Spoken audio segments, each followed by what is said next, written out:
सखी मोरे पिया घर आए, एरी सखी मोरे पिया घर आए। भाग लगे इस आंगन को, भाग लगे की जय, सतगुरु महाराज की जय, सर्व सुंदर साथ की जय। प्रथम लागू दो चरण को, धनिये न छुड़ाइयो खिन्न। लाख तड़ी लालेड़ियाँ मेरे जीव के यही जीवन। इन पाँव तले पड़ी रहूं, धनी जर खोलो बातों ने। फलन वालों निरखु नेत्रे मेरे जीव के यही जीवन। हे चरण मखना छोड़िए, राखिए माहे नैनन ने। इन सब तो हक रस की मेरे जीव के यही जीवन। श्रीबंदो शतगुरु चरण को करो सुप्रीम प्रणाम। अशुभ हरण मंगल करण धनि श्रीदेव चंद्र जी शुभ नाम। श्री प्राणनाथ निज मूलपति, श्री मेहराज सुनाम। श्री तेज कुंवर श्यामा युगल को पल पल करूं प्रणाम। या पल पल करूं प्रणाम।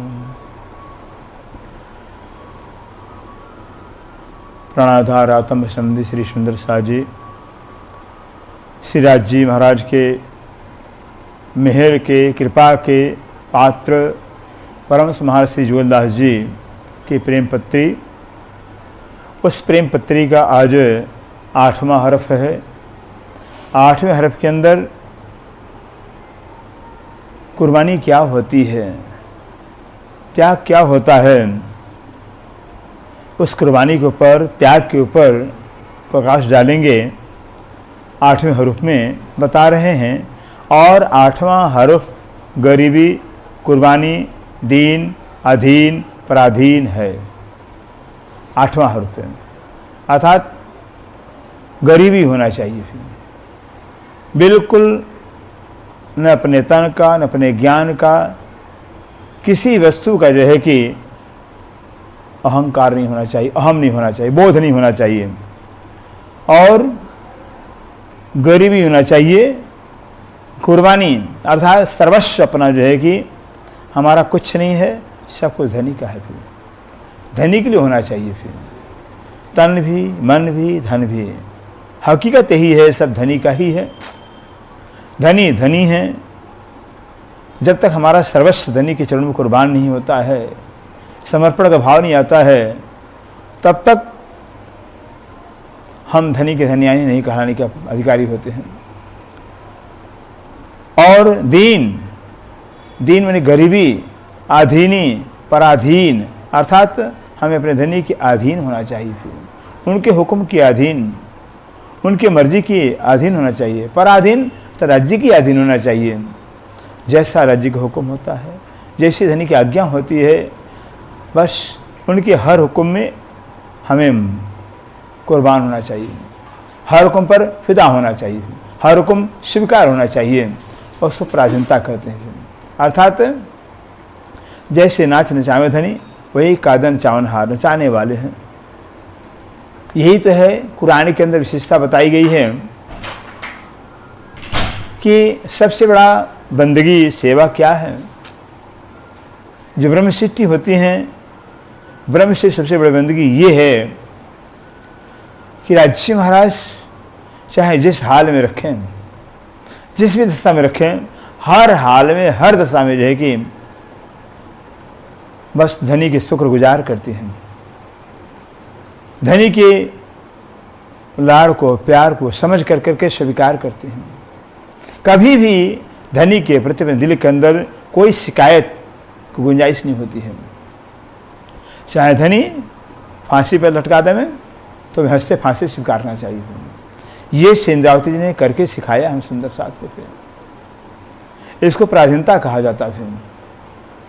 जैसे एक खरीदा हुआ नौकर है या नौकरानी है, जिस हाल में मालिक रखता है, जो करवाता है करने को मजबूर होती है।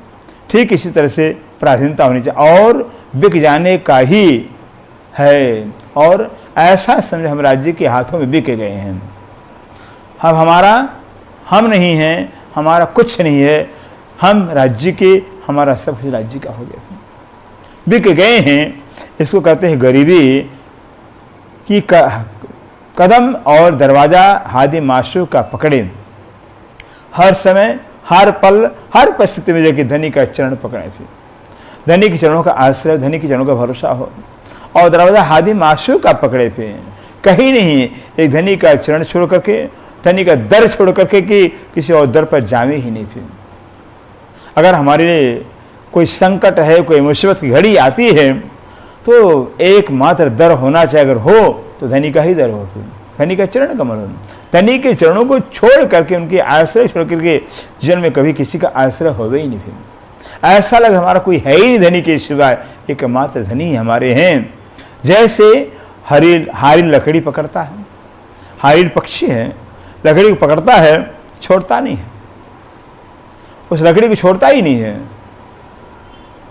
और जैसे मरकट मोर को पकड़ता है, मरकट बंदर जो है अपने मुट्ठी में जिस चीज को पकड़ लेता है छोड़ता नहीं है। फिर बंदर का जो मुट्ठी होता है इतना मजबूत होता है, सणसी जैसा होता है, छोड़ता नहीं है। ऐसे जो है कि हमारा भी ईमान, हमारा त्याग, हमारा समर्पण जो है कि राज्य के प्रति होना चाहिए। जैसे चींटा चुंबक पकड़ता है, चींटा जो है कि चुंबक पकड़ लेता है, छोड़ता नहीं है, जब तक छुड़ाएगा छोड़ता ही नहीं। फिर शीशे को हानि सहता, शीश को हानि सहता है, सहन करता है, परंतु मुख के चुंबक को नहीं छोड़ता है। अपने मुख से उस चुंबक को छोड़ता ही नहीं है। इस तरह से कुर्बानी, त्याग कहा गया है। हे सुहागिन, ज्यों कर एक गुलाम मोल लिया हो, जैसे कह रहे हैं कोई गुलाम हो और मोल लिया गया हो और आंखों से अंधा हो।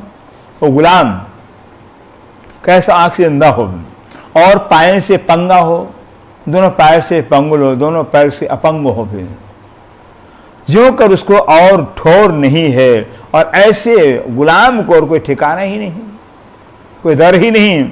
उसका मालिक उसको चाहे सो करे और उसका मालिक ऐसे गुलाम को मालिक जैसा चाहे वैसा करे भी, चाहे मारे, चाहे पाले, चाहे मान करे, चाहे मान करे, परंतु सिवाय उसको और ठौर नहीं है। ऐसे गुलाम को मालिक चाहे मारे, चाहे पाले, चाहे मान करे और चाहे जो कुछ करे मालिक करे, भी मालिक के इसका कोई ठिकाना ही नहीं होगी उसे। इसको कहते गरीबी। ऐसा हमारा जीवन होना चाहिए। धनी के प्रति ऐसा भाव, चाहे धनी दिन जिस हाल में रखे, धनी मारे, काटे, पाले, पोसे, जो कुछ करें, जैसे नाच नचावें, बस स्वीकार ठीक है, क्योंकि जो है धनी के खुशी में हमारा खुशी है। फिर धनी के राजी में राजी है।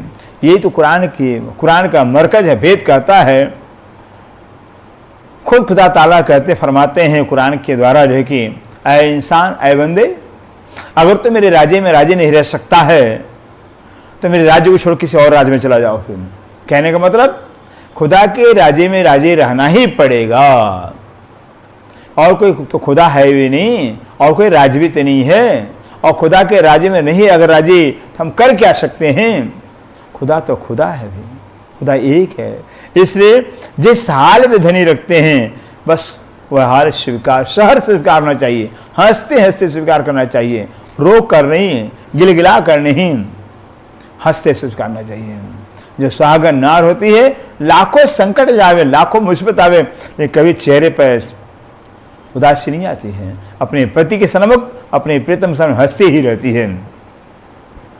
पति मिल गया, पति सहायता है, पति खुश है, बस पति के राज्य में उसका राज्य है। इससे कहते हैं खुदा सबसे बड़ी बंदगी यही है कि हर खुदा के राजी में राजी रहना चाहिए। हम भजन भक्ति कितना भी करते सुंदर साजे, अगर राज्य के राजे में राजे नहीं है, वो भजन भक्ति से हमारा व्यर्थ है, वो भक्त व्यर्थ है। फिर बस वही भजन, वही तपस्या, वही त्याग सबसे उत्तम है फिर, कि हर समय हर परिस्थिति को राजी खुशी से झेलने, फिर स्वीकार करें, फिर और ख्वास्ते हंसते स्वीकार करें। कहते हैं इसी तरह सिवाय हादी मासूक के इसको और ठौर न रहे। फिर एक हादी मासूक राज्य के सिवा और कोई ठिकाना ही न हो फिर जीवन के अंदर। मासूक अपना चाहे मारे, चाहे पाले, चाहे सुख देवे, चाहे दुख देवे, परंतु सिवाय उसके स्वप्न जागृत में कुछ और न जाने। सपने में भी, जागृति में कौन के, सपने में भी जो है अपने मासूक, अपने धनी के सिवा किसी को जाने ही नहीं फिर। और यही बात रामायण के लंका कांड में आया हुआ है।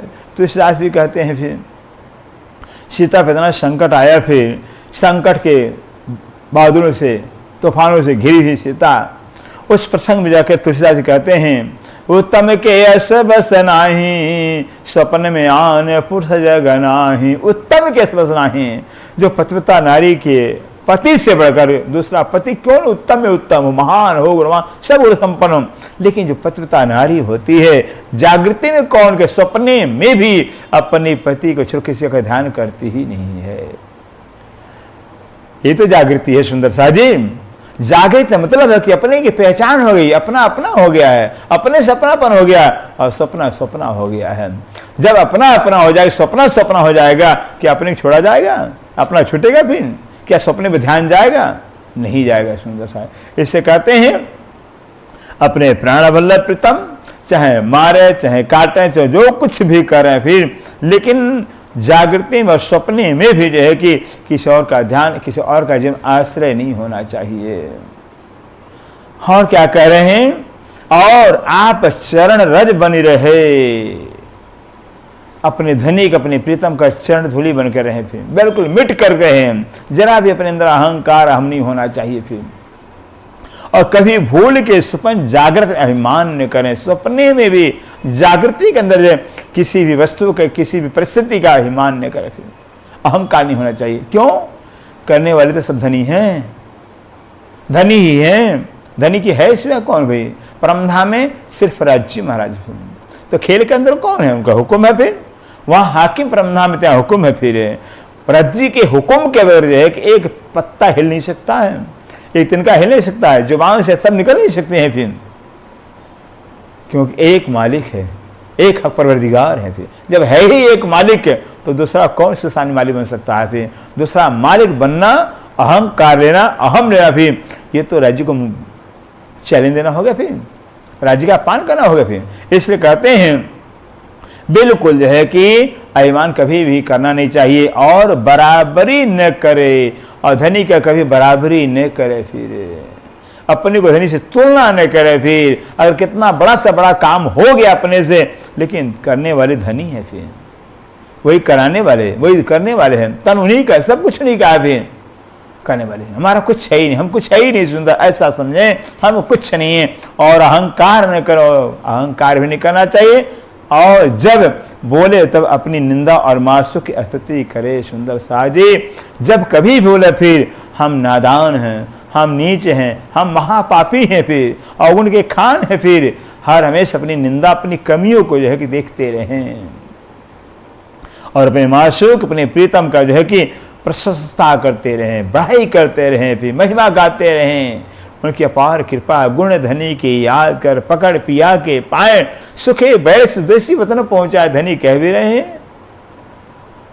इससे कहते हैं अपने गुणन को अवगुण कर बतावे सुंदर साजी। जो अपने गुण हैं, जो अपने से गुण होते हैं, कुछ एहसान होते हैं, कुछ अगर अच्छे काम होते हैं, तो वो क्या अवगुण बतावे, फिर अपने गुणों को अवगुण बतावे, फिर और मासु के अवगुण को गुण बतावे, फिर और मासु का जो अवगुण है, अवगुण तो हो नहीं सकता है, लेकिन परीक्षा के लिए जो है कि कर सकते हैं ऐसा।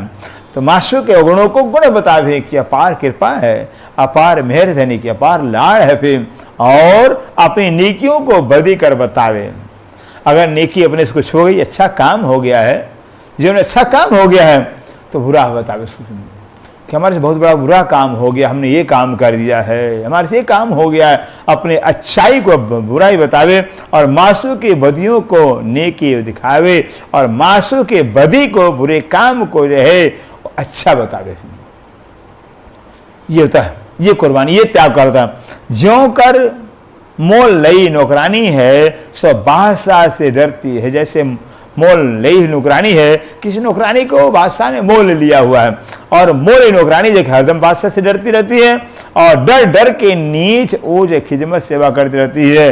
चाहे नीचा हो चाहे ऊंचा हो, हर सेवा करती रहती है नौकरानी से, करना ही पड़ता। ऐसे सब प्रकार की सेवा को नौकरानी की तरह से दौड़े।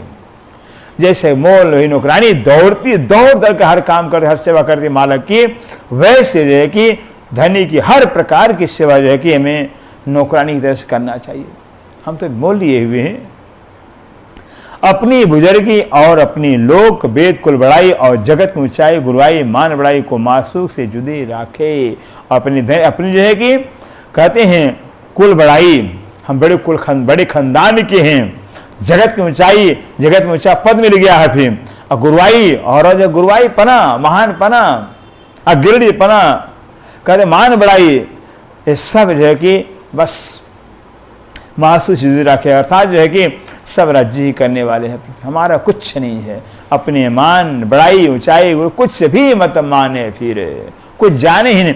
अपने मासू के अपने को महानीच नापाक करके कहते हैं, अपने आगे मासू के अपने को, मासू के आगे अपने आप को महानीच और नापाक करके देखे कि हम महानीच धनी के, हम तो नीच है ही। ऐसे भी सुंदर साजे अवगुण का खाना अपना जीवन देखा जाए तो अवगुण ही अवगुण भरा हुआ है अपने अंदर, और धनी के अंदर गुण ही गुण भरा हुआ है। फिर गुण के खान राज्य में और अवगुण का खान अपना जीवन है। फिर और सर्वोपरि और सर्वोत्तम सर्वविद पाक और पावन पवित्र अपने मासू को लेके सर्वोपरि सर्वश्रेष्ठ, सबके ऊपर सर्वोत्तम, सर्वाधिक, सबसे अधिक पाक पवित्र पावन आप मासू को देखे, राज्य को देखे, अपने राज्य को समझे अपने भी।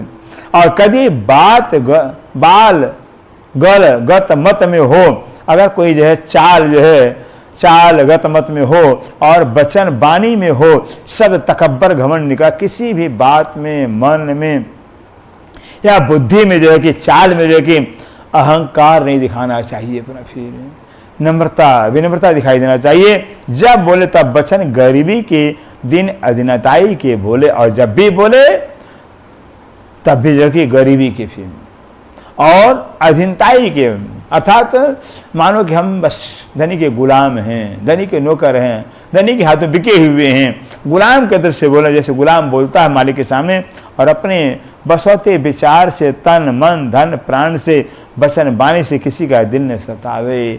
और भी जो कि अपने बसौते विचार से, अर्थात अपने जो कि बुद्धि से, जो है कि तन मन धन से, प्राण से, वचन वाणी से कभी भी किसी का दिल न दुखावे। फिर किसी के दिल का दुख का कारण नहीं बनना चाहिए, किसी का दिल जो है कि दुखी न हमारे से, ऐसा प्रयास कोशिश करना चाहिए।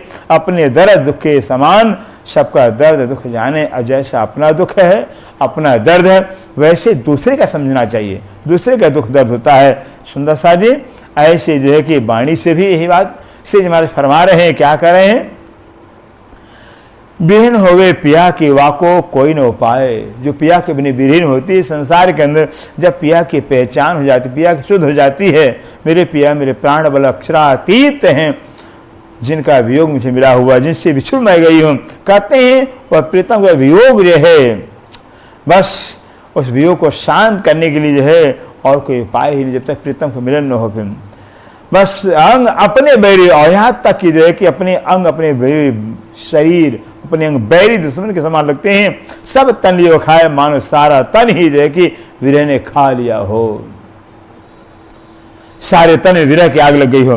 ये लक्षण तेरे दर्द का, कहते हैं हे मेरे प्राण बल्ले मेरे प्राण प्रीतम, ये आपके जो है विरह के वियोग का जो है, बस यही तो दर्द का लक्षण है। फिर ताए गृह अंगना ने सुहा है, ऐसे अंगना को जो है न घर न अपना कुछ सुहाता ही नहीं है।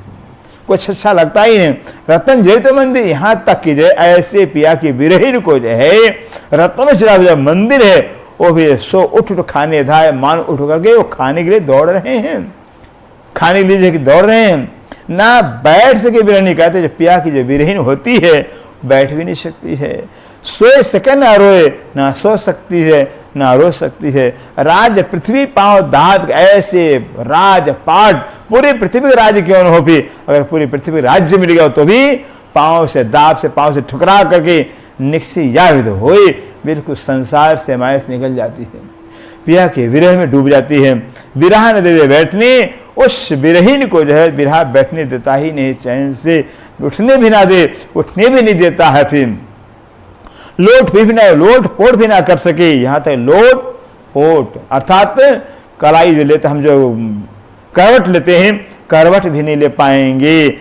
होक होक श्वास ले, हाय पिया करके श्वास लेते हैं, हाय धनी हाय पिया करके जीती है प्राप्ति। इस तरह से एक विरहीन की दशा होती है। आके विरहा ने चले वल्लभा, जो पड़े विघ्न अनेक, अनेकों विघ्न अनेकों कष्ट अनेकों मुसीबत आ जावे, लेकिन जो विरहा चले वल्लभा, जो वल्लभा प्रीतम का विरह वो छूटता नहीं है, वो तड़प वो दर्द छूटता ही नहीं।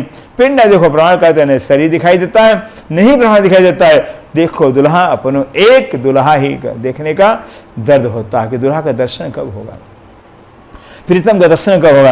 विरहीन विरहा, ऐसे जो विरहीन है पिया की विरहा के बीच में ही, पिया के विरह के बीच में कि वो अपना घर ही बना लिया हो, उसका घर ही पिया के विरह हो गया हो।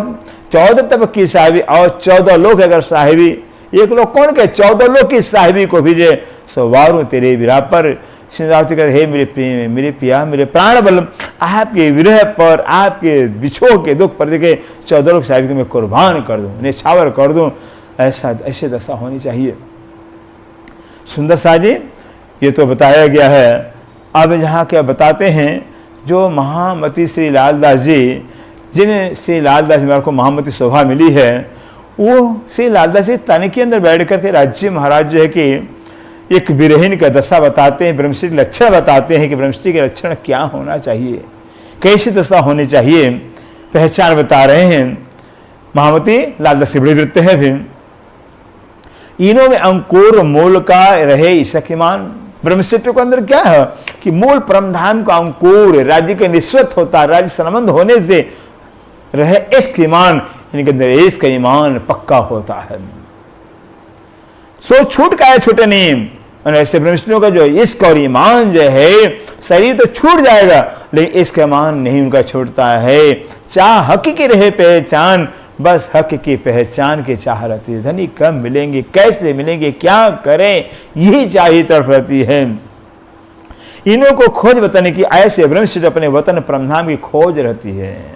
अभिलाषा है अंग हृदय के अंदर अभिलाषा चाह रहती है कि परमधाम कब मिलेगा, परमधाम कब पहुंचेंगे, परमधाम कहाँ है, कैसा है, क्यों मिले अपनी जात को, और अपनी जात ब्रह्मशिष्टों की जात में कैसे मिलेंगे, अपने सुंदरता तो कब मिलेंगे, कब हमारे सुंदरता मिलेंगे। उठे यही अंग में तरंग, उनकी हृदय के अंदर यही तरंगे उठती रहती हैं, लहरें उठती रहती। सुंदर साजी कहाँ से हम आए और मन में सोचती हैं हम आए कहाँ से, यहाँ पर है, क्यों पहुंचे अपने ठौर, अपने ठिकाने कैसे पहुंचेंगे, अपने घर कैसे पहुंचेंगे, कोई राह बतावे हमको। और यही तमन्ना होती है कोई मुझे परमधाम का रास्ता तो बता दे, मेरे घर कोई रास्ता बता दे। चेत करे खोज की दौड़, बस इनके चित्त में रह के खोज की अभिलाषा रहती है, कहाँ जाने क्या करें। जब बातों कानों से, जब कभी परमधाम की बातें, राज्य की बातें, अपने प्रीतम की बातें, लाड प्यार की बातें सुनती हैं, मन मोहब्बत है हक, तो राज्य के प्रति बहुत मोहब्बत पैदा होता है, प्यार पैदा होता है, लाड पैदा होता है। इनों का ही राम बस राज्य के मोहब्बत में, राज्य के प्यार में ही जगह उनको चैन आराम मिलता है, करार मिलता है। तो ऐसे रस कहते हैं, ये तो ऐसे आशिक है, ये परमधाम के ऐसे आशिक कहलाते हैं। जो परमधाम आशिक हैं ऐसे होते हैं जिनको हक मोहब्बत बने, ऐसे ब्रह्मशिष्टों को, परमधाम के आशिकों को जो कि राज्य के प्यार के सिवा, मोहब्बत के सिवा और कछु ने सुहाए, कुछ अच्छा लगता ही नहीं है।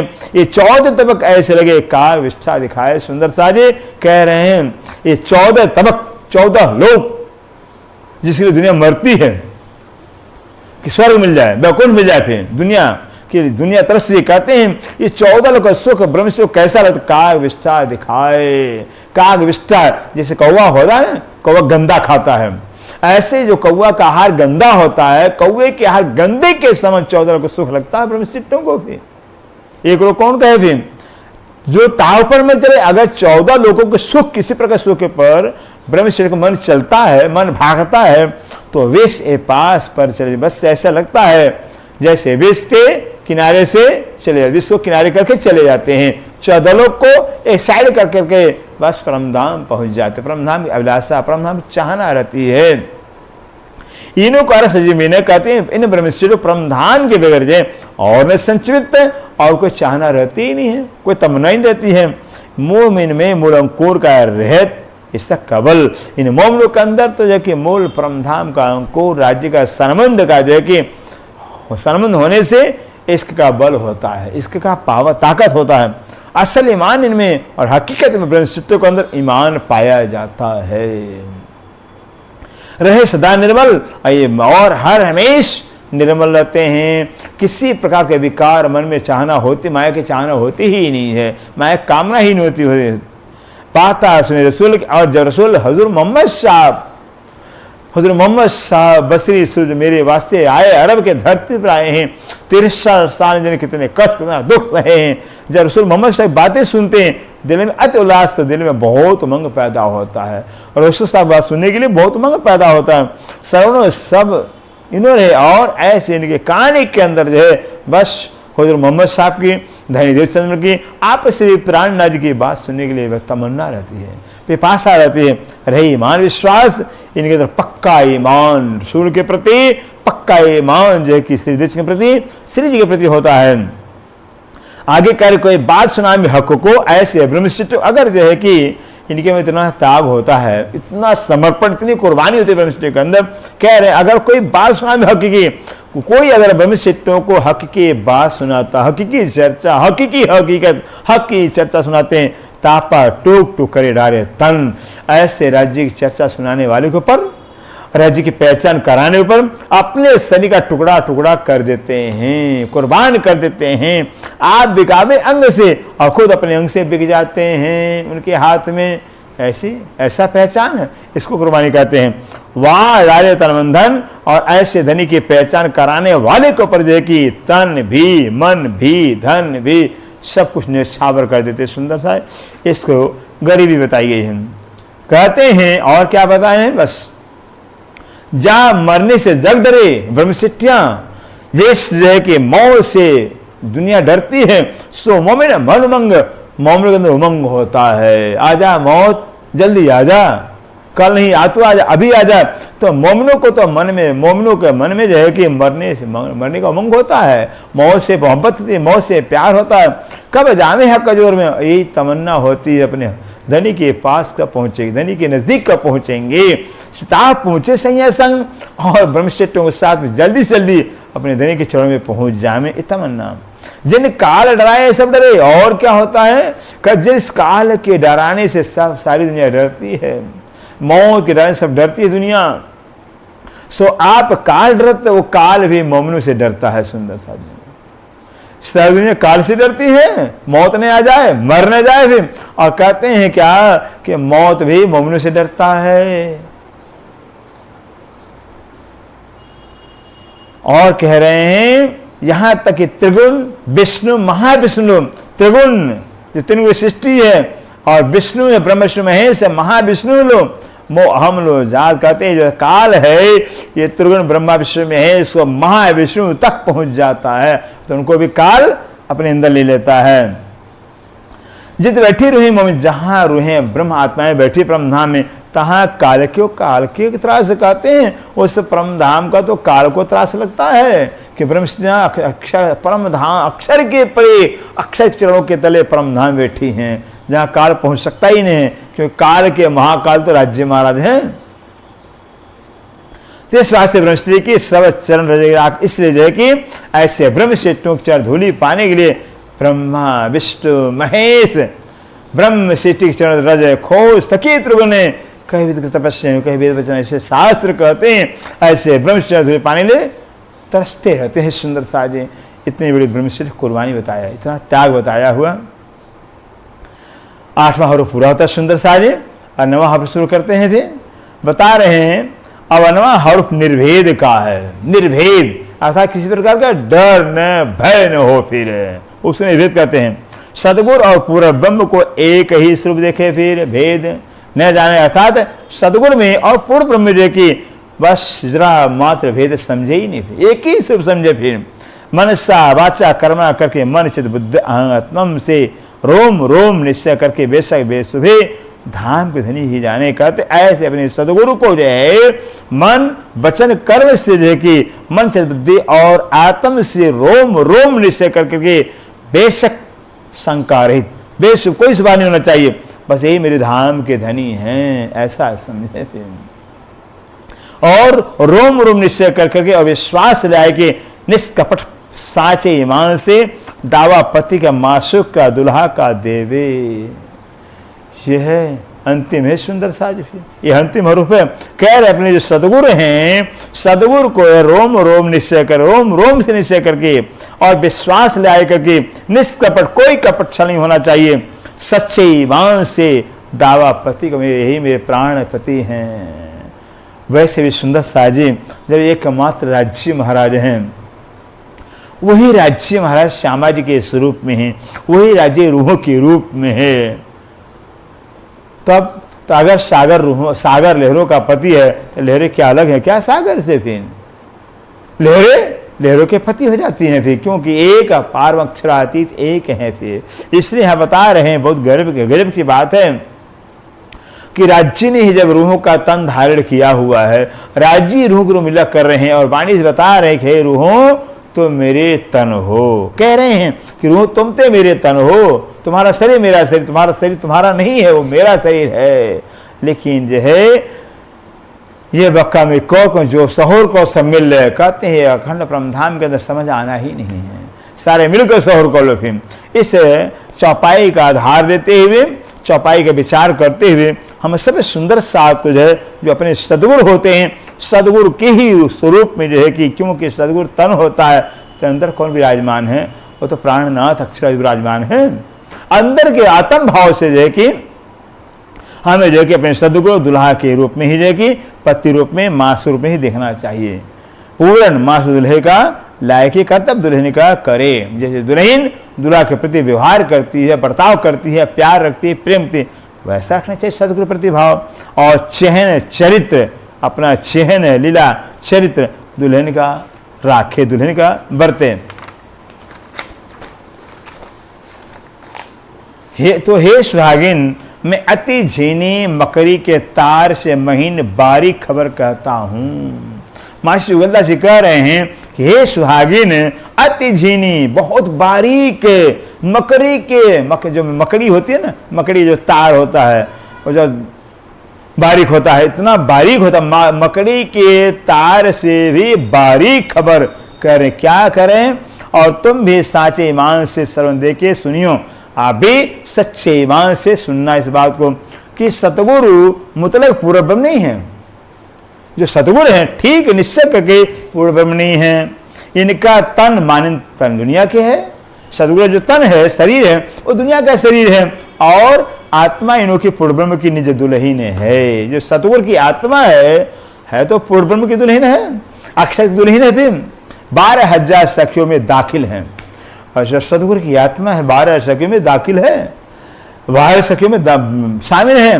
परंतु इनकी रूह के ऊपर ध्यान देकर सुनिए सुंदर है, परंतु सदगुरु के रूह के ऊपर पूर्ण ब्रह्म का जोश आवेश खास हुक्म विराजा है।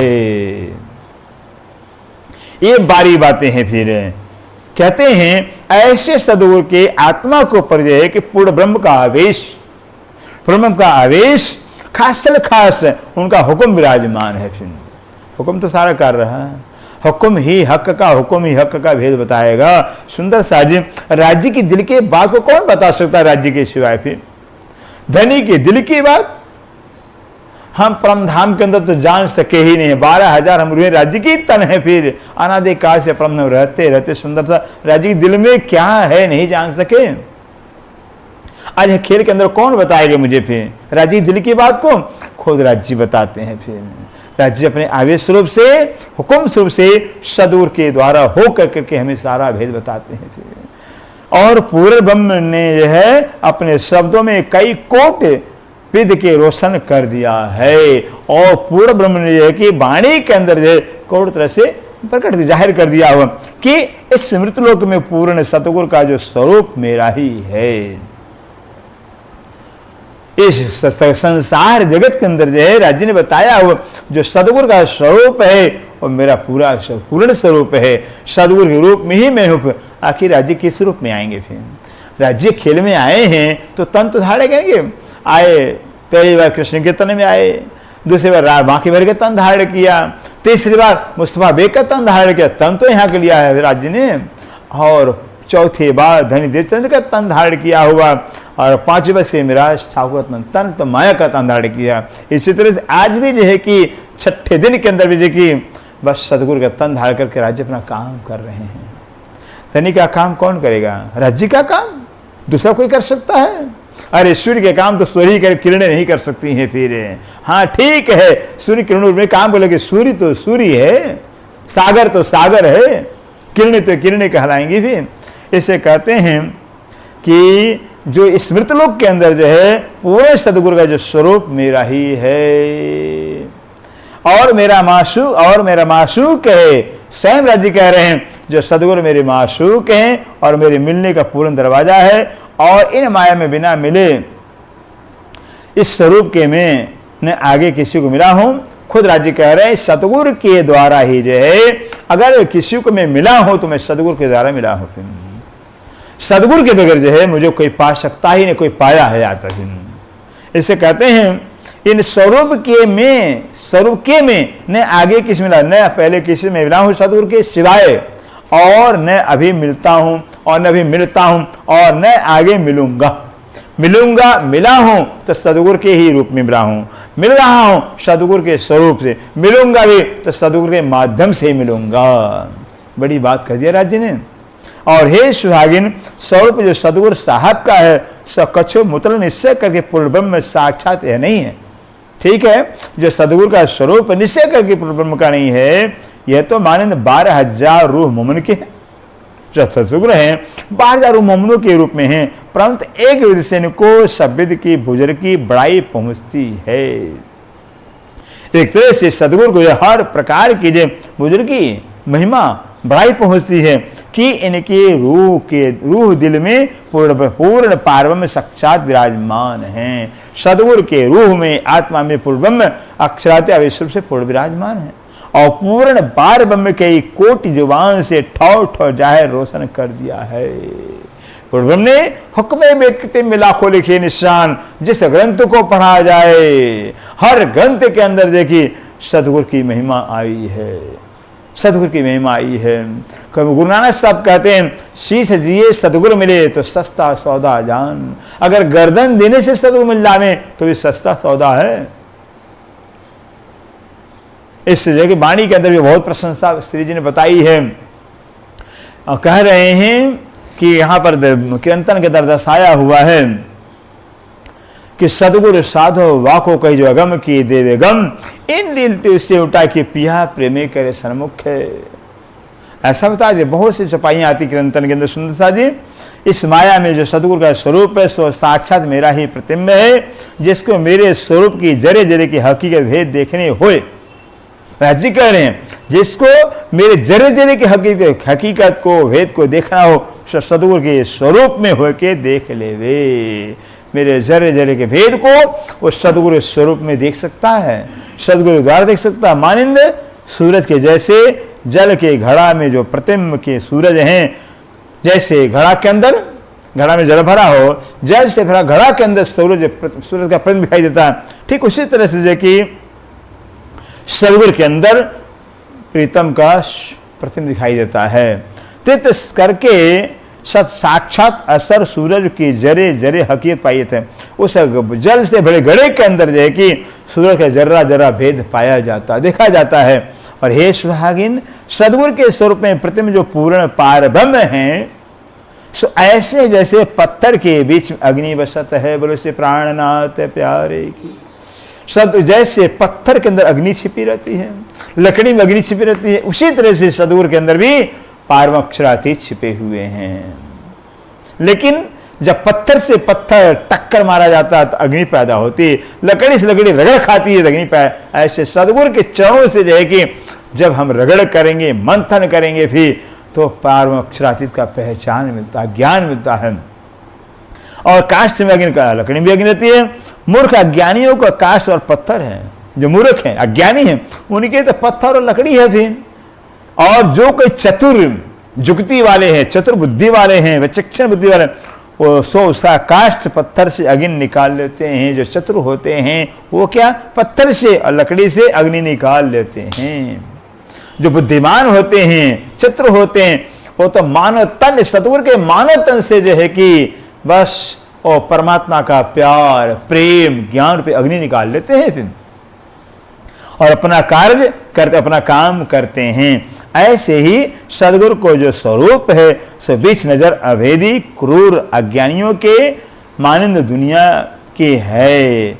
बस जो ऐसे जो है कि अज्ञानी हैं, अज्ञानियों की नजर में जो है कि जो सदगुरु स्वरूप तो दुनिया के मानंद दिखाई देता है, दुनिया के नजर से देखते हैं। और चतुर्विचक्षण भेदियों को वही स्वरूप साक्षात पूर्ण ब्रह्म है। अज्ञानियों के लिए सदगुरु का जो स्वरूप तो मानवता में दिखाई देता है, मनुष्य रूप में दिखाई देता है। जो ज्ञानी होते हैं, विचक्षण होते हैं, भेदी होते हैं, उनको तो सदगुरु पूर्ण ब्रह्म दिखाई देते हैं, सदगुरु को पूर्ण ब्रह्म के रूप में देखते हैं। जो कई चतुर विचक्षण आशिक भेदी हैं और निष्कपट पूर्ण भावी हैं, तिनकी दृष्टि में अष्टपहर 24 घड़ी पूर्ण ब्रह्म की लीला होत है सदगुरु के अंदर। ऐसे जिनके अंदर कोई जरा मात्र कपट नहीं है और बिल्कुल जो है कि उनके जो है कि पूर्ण भाव है उनके अंदर भी, तो पूर्ण भाव होने से अपने सदगुरु के अंदर जो है कि अष्टपहर घड़ी परमात्मा का दर्शन दीदार होता है। फिर बस उनकी दृष्टि बदल जाती है और सब विधि उसकी इसमें दिखाई देती है। और पारम परमात्मा के सब हकीकत, सारी लीला जो है सदगुरु में दिखाई देती है। और जिन छिन छिन पल पल धाम को जो सुख है सो इत ही खेलत है। और जो परम धाम का पल पल क्षण क्षण का जो सुख है, लीला है, सब सदगुरु के में ही देखते हैं। और होश विचक्षण स्वरूप जो हादि का है, जो हादि का स्वरूप है, सो मानंद दूरबीन के है। सदगुरु स्वरूप कैसा है, दूरबीन के मानंद, जो चीज दूर से दूर दिखाई देती है, दूर से दूर वस्तु है, दूरबीन के माध्यम से हम बहुत नजदीक देखते हैं। सो चीज उसी निज कृपा, उस निज कृपा से नजदीक अतनी दिखाई देती है। ऐसे सदगुरु कृपा से भी देखिए वो परम धाम कितना दूर है। और राज्य के दिल के अंदर के बात को जो है सदगुरु के दूरबीन से हम देख लेते हैं। सदगुरु दूरबीन होते हैं और फिर स्वरूप आदि का आनंद दूरबीन के है। दूरबीन के समान सदगुरु का स्वरूप होता है कि भाविक ऐसे जो अनंत कोटि तमाशे मीठे दिखाई देते हैं। कहते ऐसे जो भाविक होते हैं, अपने प्रीतम के जो आशिक होते हैं, अपने सदगुरु के अंदर अनंत कोटि तमाशे अर्थात वो परम धाम का सुख आनंद विहार देखते हैं। और अभेदी को सिर्फ आरसी दिखाई देता है, और जो अभेदी है, भेद को नहीं जानते हैं, उनको खाली काज दिखाई देता है। और स्वरूप जो हादि का है सो मानंद आरसी और मानंद चंद्रमन के है। जो सदगुरु का स्वरूप कैसा, आरसी के मानंद चंद्रमन के, जो अगिन सूरज से अनंत कोटि उपाय से नहीं उतरत है, सो अगिन उस आरसी का जो पाए के तत्व उतरत है। शीशा वहाँ कांच होता है ना, कांच को सूर्य के सामने रखा जाता है तो उसे अग्नि पैदा हो जाती है। सूर्य के सामने कांच को रखा अग्नि पैदा कर दिया जाता है। जो ज्ञानी होते हैं, भेदी होते हैं, जो अभेदी अज्ञानी होते हैं, उनको मात्र शीशा दिखाई देता है। और चंद्रमा से अमृत उतरत, और कांच को चंद्रमा से रखकर अमृत को उतारते हैं। फिर ऐसे सदगुरु के माध्यम से जो है कि बस परम धाम का सारा सुख, राज्य का सारा सुख प्राप्त कर लेते हैं। इसी विधि से जो शिष्य पूर्ण भाव संपूर्ण इसके लेके तरफ आदि मासु को चितवन किया है। पूर्ण भाव, पूर्ण प्रेम, मासु को भाव लेकर के चितवन किया कि हमारे तो बस सदगुरु मेरी मासु के हैं। कथोई तच्छिन्न पूर्ण ब्रह्म रूपी अग्नि आशिक के दिल में प्रकट हो गई। जैसे पूर्ण भाव लिया, पूर्ण समर्पण, पूर्ण प्रेम लिया, प्रकट किया अपने दिल के अंदर, वैसे सदगुरु के माध्यम से देखिए बस आशिक के दिल के अंदर पूर्ण प्रेम, वो प्रेम अग्नि प्रीतम की प्रकट हो जाती है, धनी की अग्नि प्रकट हो जाती है, धनी का प्रेम अग्नि प्रकट हो जाता है। और पूर्ण ब्रह्म प्रिया माशूर, और जैसे पूर्ण प्रेम प्रकट होता है वैसे पूर्ण परमात्मा का स्वरूप, राज्य का स्वरूप ही खड़ा हो जाता है, क्योंकि धनी का स्वरूप ही प्रेम है। प्रेम प्रेम ब्रह्म तो एक है, प्रेम ही ब्रह्म, ब्रह्म ही जो प्रेम है। तो जब प्रेम अंदर आ जाएगा तो राज्य का स्वरूप नहीं आएगा, राज्य का स्वरूप भी खड़ा हो जाता है।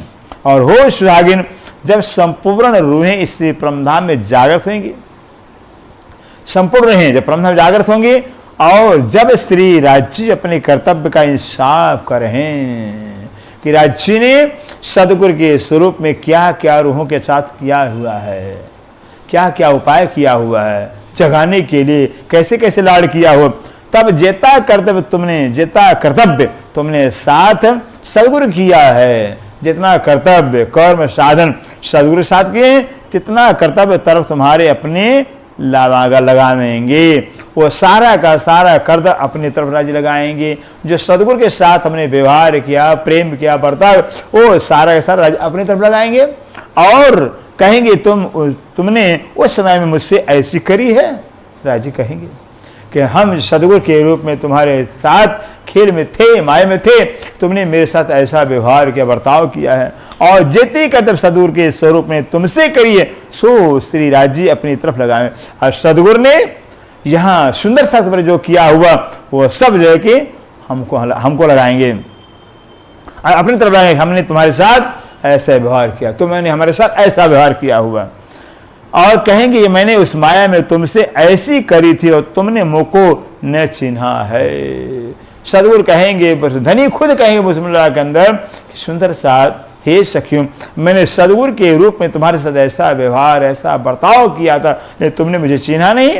ताते हे सुहागिन इते ही में अनंत कोटि बातों का मूल समझ, बस इतने ही में जो है अनंत कोटि बातों का मूल समझना, ये मंत्र है। इन दोनों इन बातों की कथा पोथी नहीं होती, इस बातों की जो है गोपनीय बातें हैं, रहस्यमय बातें हैं। कहते हैं ऐसे मासूक और आशिक के बीच की जो बातें हैं ये कथा और पोथी में लिखी नहीं जाती है, फिर कथा नहीं की जाती, चर्चा नहीं किया जाता है, न लिखा जाता है। इन बातों की आदि अनादि से इशारत होती जाएगी, आदि अनादि से जो है कि सदगुरु इशारों में कहते आए हुए हैं, ग्रंथों के अंदर इशारा होते आए हुए हैं। इसको सदगुरु के शयन कहते हैं। ये सदगुरु का शयन इशारा है, संकेत है। जो शेष सुहागिन होते हैं, जो अपने पिया के सिज्जा का सुख लेती है ना, फिर कहते सो अपनी दुल्हा का रंग सेज की सार से इशारत ही में लख लेती है। वो तो जो सुहागन होती है इशारे से ही जी अपने पिया के सिज्जा के सुख को पहचान लेती है, पिया क्या इशारा कर रहे हैं, और उस घर की और जो उस सेज की सुहागिन नहीं है, ताकि यही पहचान है कि उसको यह इशारत समझ में नहीं आती है। ऐसे कहते हैं जो प्रेम पत्री महर्षि युगलदास जी लिख रहे हैं, कहते हैं ये तो जो परम धाम के सुहागन होगी उनके लिए ये प्रेम पत्र इशारा, पिया का इशारा, पिया का संकेत होगा और वो समझ जाएंगे फिर। लेकिन जो जिनका घर परम धाम में नहीं, जिनका राज्य संबंध ही नहीं है, वो इस संकेत भरी बातों को, प्रेम पत्री को नहीं समझ पाएंगे। क्या और उसको इस अमल है, और ब्रह्मशिष्टों का बस इसका ही अमल है, नशा है। वह इस पाती को ऐसे सुन लेते हैं जैसे सुहागिन की पाती को राण सुन ले।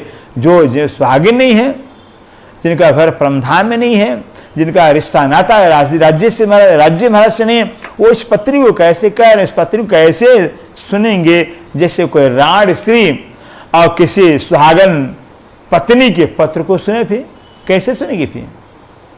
ऐसे जो है कि जिनका राज्य संबंध है ही नहीं है, ये तो ब्रह्मशिष्टों की पहचान बता रहे हैं पत्रिका। जो कोई ब्रह्मशिष्टी राज्य की अंगना नार होगी, सुहागन होगी, वो तो जो है कि बस इस पत्र को वैसे जैसे अपने पिया का पत्र है, पिया के मिलन का संदेश है, इशारा संकेत है, ऐसा मान करके समझेगी, पढ़ेगी, सुनेगी।